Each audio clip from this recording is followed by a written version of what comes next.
Hoje nós estamos falando aí do Dia Internacional da Mulher. E por que hoje é o Dia Internacional da Mulher? Porque hoje, 8 de março, nossa repórter a Ju vai explicar melhor para nós agora, para a gente aprender e para a gente entender melhor e valorizar também. Vamos ver.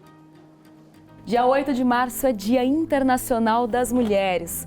Mas você sabe o porquê e o que isso significa? O dia 8 de março foi oficializado como Dia da Mulher em 1975 pela ONU, mas a ideia de se ter uma data para a mulher surgiu bem antes. Em 1910, a trabalhadora Clara Zetkin propôs uma data para se discutir melhores condições de trabalho para as mulheres e também discutir o voto feminino, que era proibido naquela época. Para contextualizar o Dia Internacional das Mulheres, muito se fala também sobre um incêndio que aconteceu numa fábrica têxtil em 1911 em Nova York. 125 mulheres morreram asfixiadas no local, o que causou grande comoção devido às más condições de trabalho das mulheres. Elas trabalhavam cerca de 14 horas por dia, de segunda a sábado, e todos os relógios eram tampados, para que ninguém, nem homens nem mulheres, vissem o tempo em que estavam trabalhando ali. Além disso, muitos filhos dessas mulheres também eram chamados para o trabalho, já que não se tinha preocupação com o trabalho infantil. E pensando em tudo isso, nós não podemos mais aceitar a ideia de tantas ilegalidades, de tantas injustiças. Mas graças a essas mulheres que lá atrás pediram um momento de conscientização, que pediram o direito ao voto feminino e que pediram por melhores condições de trabalhos, que hoje temos tantos direitos garantidos.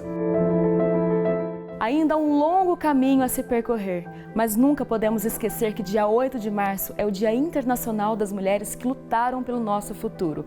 E hoje, dia 8 de março, é o dia que nós vamos lutar pelo futuro das mulheres que ainda estão por vir.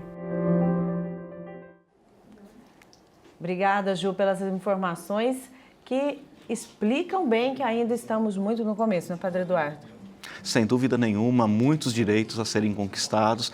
As mulheres merecem muito mais espaço na igreja e na sociedade também. E na sociedade. E como está a sua carga mental? Como está o seu emocional? A tarefa invisível das mulheres, de que ninguém fala, né? Esse, na verdade, é um tema muito bom. E para conversar sobre isso, hoje está aqui com a gente a Andréia Menezes Chagas. Ela é psicóloga, psicanalista. Bom dia, Andréia. Bom dia, um prazer enorme para mim estar aqui com vocês hoje. Alegria nossa, Andréia. Parabéns a todas as mulheres que nos assistem. Eu fico muito feliz e honrada de poder ser uma de vocês, né? Representando aqui. Falar, o meu lugar de fala ser o feminino, né? Exatamente. Isso é muito importante. A mulher precisa falar, né, Andréia? Sim, muito. Talvez a falta da fala, que é o que a carga emocional fica mais pesada, né? Explica para nós, então, André, de maneira bem simples, o que é essa carga emocional que a gente fala, que na verdade não é falada. Na realidade, acho que é importante a gente entender de onde a gente está vindo, né? Qual é o movimento que nós temos feito. A gente saiu de um lugar de não fala, né? De não legitimidade. Nós, até pouco tempo atrás, historicamente falando, não éramos sujeito de plenos direitos. Nós não tínhamos, como bem a repórter disse, direito a voto, né? E sempre teve uma supremacia do homem em relação à mulher, né? Claro que isso vem se transformando ao longo do tempo, as coisas já não estão mais como estavam, né? Mas ainda há muito a ser conquistado. E aí a gente pode pensar, né, no macro, movimento histórico, e no micro, que são os movimentos que nós fazemos dentro das nossas famílias, né? Com as nossas relações mais próximas, com as pessoas que a gente mais ama. E aí eu fico pensando que é tão importante a gente entender por que a gente muitas vezes se sente tão oprimida, né? Tão não realizada, tão submetida. Eu acho que é importante que a gente... Eu queria falar para os homens e para as mulheres. Eu acho que essa é uma fala muito importante também para os homens. Para os homens, no sentido dessa percepção mais sensível e mais fina, que é um treino que o masculino precisa fazer, né? Para perceber como é que a sua mulher se sente quando você se coloca diante dela. Eu queria que esses homens todos pensassem, né? Qual é a expressão do rosto cotidiano da sua mulher? É de satisfação, de realização, de sentir-se amada ou não? É de insatisfação, é de sensação de cansaço, de exaustão? Como que você interage com isso? Qual é a sua postura, né, diante da sua mulher? Eu acho que isso é fundamental. Ótimo questionamento. Extremamente importante, né? E muito simples, né? É simples no sentido de fácil acesso para o homem, né? Na medida que eu estou, talvez, convidando vocês, né, a pensarem dessa forma, que esse exercício possa ser feito, né? E para a mulher, eu fico pensando, sabe, Dani, e eu me sinto no direito de falar porque sou mulher, né? Tem questões importantes para a gente pensar. Nós somos vítimas, somos autoras, somos coautoras. Quem somos nós nessa história de não realização, de não fala, né? De um lugar mais opaco de vida, muitas vezes. Não sempre, mas muitas vezes. André, você é especialista em família, né? E essa sua especialidade que traz, com o tempo, a sua escuta, o seu trabalho, e eu acho que você tem muito, você pode dizer isso. Isso que você está dizendo, as mulheres ficam mais irritadas com a carga emocional, né? Elas vão se expressar de outras maneiras. Irritação, talvez chamadas de mais grosseiras, né? Falta de tempo, uma doença física que também pode ser levado. Andréia, como que a mulher, então, deve se expressar para que isso se torne menos? Eu acho que tem duas situações que a gente precisa levar em conta, né? Seria fácil eu dizer aqui, saiba que você pode colocar limite, saiba que você pode dizer da sua exaustão, saiba que você tem voz, saiba que você tem potencial criativo para fazer aquilo que te é de direito, né? Que é a sua vocação. Mas algumas mulheres podem pensar assim, eu sei porque eu exercito isso há 21 anos no consultório, que saber disso não é o suficiente. Eu não tenho força para sair desse lugar de insatisfação da vida, né? Então, a gente vai falar talvez de uma imaturidade emocional, não no sentido pejorativo, sim, mas no sentido das dificuldades psíquicas e emocionais, que fizeram com que essa mulher se identifique com esse lugar e muitas vezes a longo espaço de tempo, né? Quase que tem mulheres de uma existência inteira insatisfeitas com a própria existência. Se você está nesse lugar de insatisfação, o meu chamado, e assim, simplesmente saber de tudo isso, que você pode e deve colocar limites, deve pedir ajuda, deve dividir tarefas domésticas, deve se fazer valer. Se isso não for o suficiente, porque muitas vezes não é, né?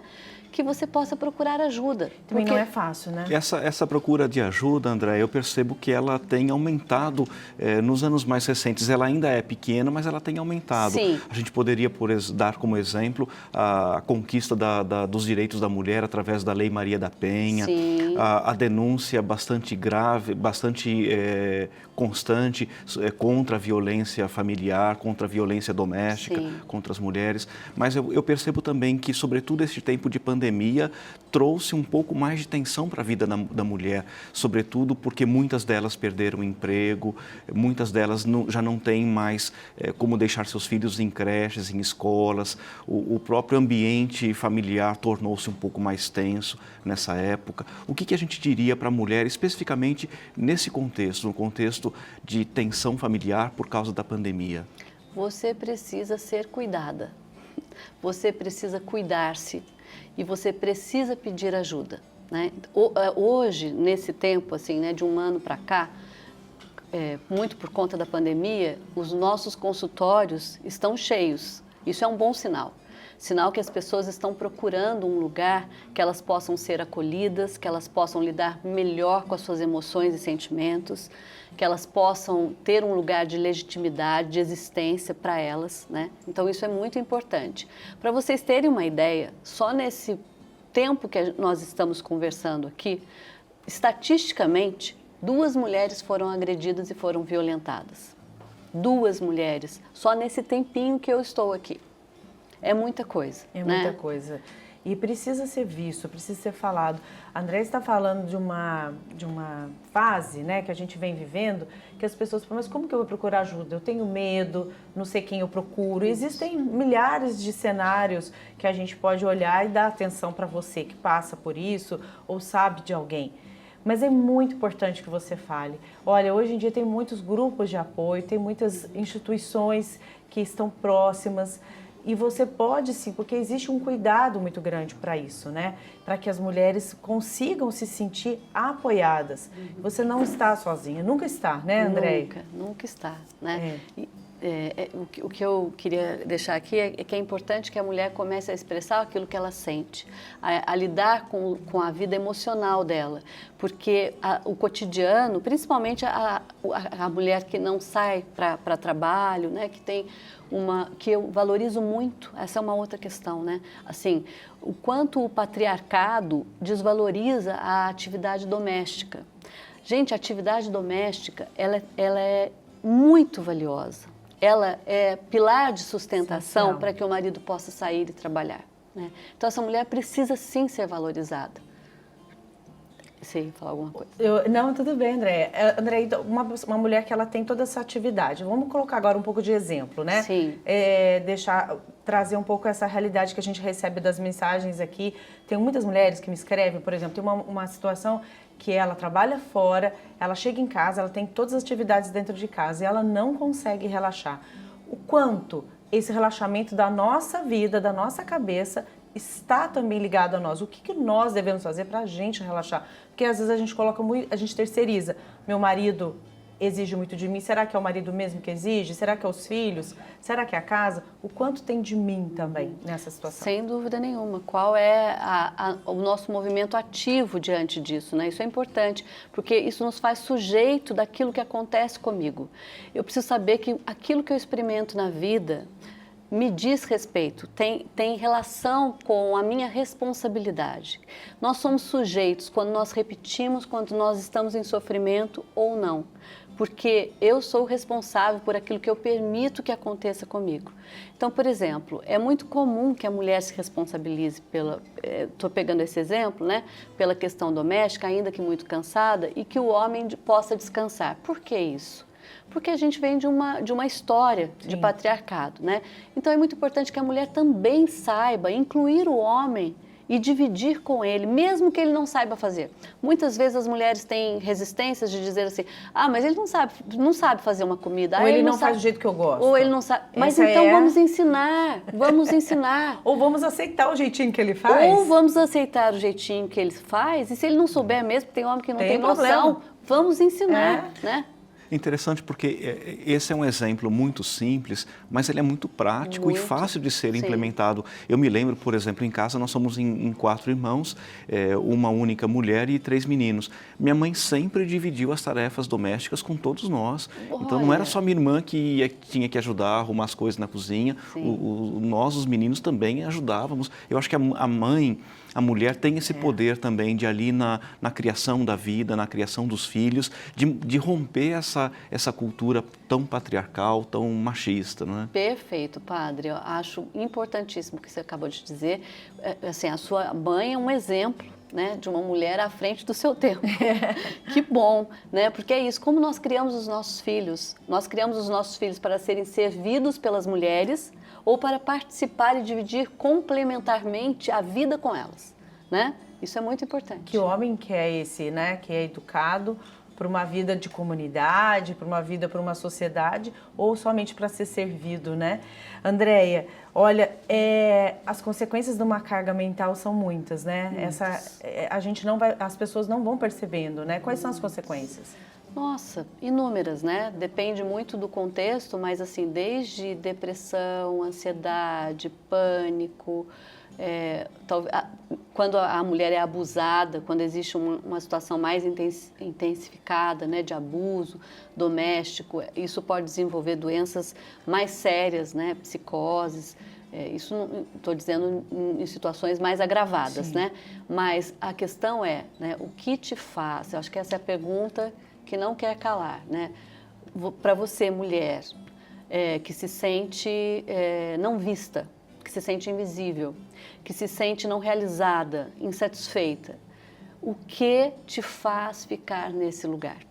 O que te faz ficar nesse lugar? Essa não é uma pergunta instantânea de ser respondida, mas é uma busca interior muito importante, né? Se falta você, vai se buscar. Ah, né? adorei. Tá aí a mensagem, então, para você que está nos acompanhando, né? Você que ainda tem essa dificuldade, todos, né? Cada uma no seu tempo, cada uma aí na sua situação. Qual é, né, André? Repita para nós, então, a pergunta.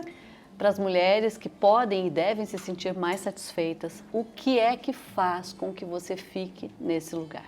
Tá aí a pergunta. André, muito obrigada pela presença. Eu é que agradeço, um prazer Obrigado, enorme. André. Muito obrigada. A sua participação, que sempre é muito bem-vinda. Muito obrigada, Dani.